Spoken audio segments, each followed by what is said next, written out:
በ2022-23 ዓመት የፌዴራል መንግስት ከ180 ቢሊዮን ብር በላይ የሆነ ቀጥተኛ ብድር ከኢትዮጵያ ብሔራዊ ባንክ ማግኘቱን በወቅቱ ተገልጾ ነበር። በተመሳሳይ በ2016 የኢትዮጵያ አጠቃላይ ሀገራዊ በጀት 801.7 ቢሊዮን ብር ሲሆን ከዚህ ውስጥ 242 ቢሊዮን ብር ወይም 30.2 በመቶ የሚሆነው በሀገር ውስጥ ብድር አማካኝነት ለመሸፈን እቅድ ተይዞ እንደነበር ይታወሳል። ባሳለፍነው ሳምንት በተካሄደው የኢትዮጵያ ፋይናንስ ፎረም ላይ ንግግር ያደረጉት የኢትዮጵያ ብሔራዊ ባንክ ገዢ ማሞ ምህረቱ በዚህ ዓመት የመንግስት ብድር ወደ ዜሮ መውረዱን መግለጻቸው ይታወሳል። ይህም በ12 ዓመታት ውስጥ ለመጀመሪያ ጊዜ ነው የተባለው። በዚህ ጉዳይ ላይ የመንግስት ከብሔራዊ ባንክ አለመበደሩ ምንን ያሳያል?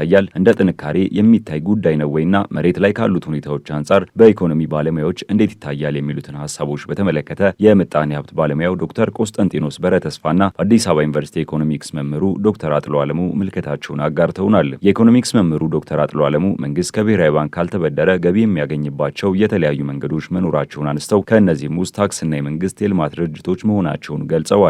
ከብሔራዊ ባንክ ካልተበደረ ከየት አምጥቶ ነው የሚለው ነገር ሶርሶቹ የታወቁ ነው። እንግዲህ በቂ ይሁኑ አይሁኑ እንጂ ሶርስ የመንግስት ገቢ ሶርሶች አንዱ ታክስ ነው። ሌላው እንደዚህ ከመንግስት ድርጅቶች ከኢንተርፕራይዝ የሚያገኘው ነው። ሌላው ደግሞ ብድርና እርዳታ ነው። እንግዲህ እነኚህ ብድርና እርዳታው ታክስ ተሰብስቦም ወጪን የመንግስትን ወጪ ችሎልኛል ካለ የሚገርም ነገር ነው። የመንግስት ብድር ወደ ዜሮ መውረዱ የተገለጸው ምናልባትም ለካፒታል ፕሮጀክቶች የተበጀተውን በማቆሙና በተለያዩ ምክንያቶች እንደ መንገድና ዩኒቨርሲቲ የመሳሰሉ ከፍተኛ ወጪ የሚጠይቁ ፕሮጀክቶችን በመቀነሱ ሊሆን እንደሚችል የምጣኔ ሀብት ባለሙያው ዶክተር ቆስጠንጢኖስ በረተስፋ ተናግረዋል። ከብሔራዊ ባንክ ብድር ካልወሰደ መንግስት አንደኛ እነዚህ ብድር ሲወሰድባቸው የነበሩ ስራዎች ተዘርዘዋል ማለት ነው። ምናልባት እነዚህ ትልቅ መሰረተ ልማት ስራዎች ሲሰሩ የነበሩ በዚህ ባለው አለመረጋጋት ምክንያት መንገዶች የቆሙ ሊኖሩ ይችላል እና ካፒታል ፕሮጀክቶች ሙሉ በሙሉ ቆሟል። ለምሳሌ ዩኒቨርሲቲዎች የሚባሉ ነገሮች ምንም ዩኒቨርሲቲ አንሰራም ነው የተባለው። ስለዚህ ይሄ ትክክል ነው፣ ጥሩ ነገር ነው።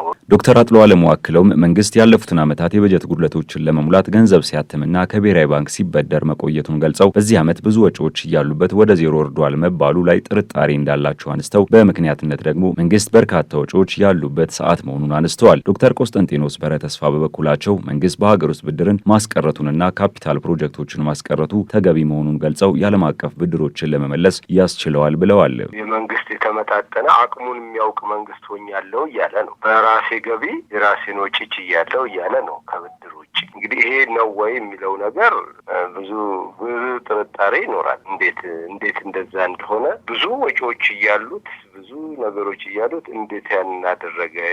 ባለፉት ዓመታት ብዙ የመንግስት በጀት ዴፊሲት ስለነበረ መንግስት እያተመ ነበር የሚሞላው። ያንን ብር እያተመ ብሔራዊ ባንክ እየተበደረ ነበረ።